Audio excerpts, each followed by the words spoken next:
Sangar eksekusi Imam Mashkur, kini Praka RM tertunduk, hukuman mati mengintai. Kepala Praka Rizwani Manik tampak tertunduk lesu.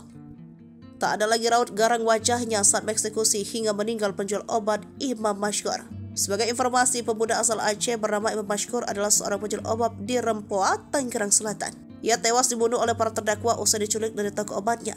Kemudian jasad Imam Mashkur ditemukan meninggal dunia di sebuah sungai di Karawang, Jawa Barat. Penculikan terhadap Imam Mashkur pun viral setelah beredar adanya dugaan pemerasan yang dilakukan para tersangka kepada keluarga Imam dengan meminta biaya tebusan 50 juta.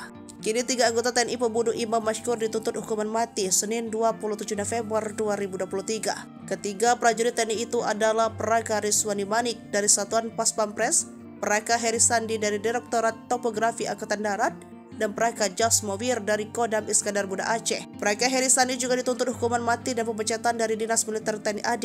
Begitu pula dengan terdakwa 3 alias Jasmovir yang dituntut mati dan pemecatan dari Dinas Militer TNI AD. Para terdakwa juga terbukti bersalah karena telah secara bersama-sama melakukan penculikan. Menanggapi tuntutan tersebut, para terdakwa melalui penasihat hukumnya menyatakan akan mengajukan pledoi atau nota pembelaan. Sebelumnya Praka RM, Praka HS, dan Praka J sebelumnya didakwa melakukan pembunuhan berencana terhadap Imam Mashkur dalam sidang dakwaan di Pengadilan Militer 2 08 Jakarta pada Senin 30 Oktober 2023 lalu.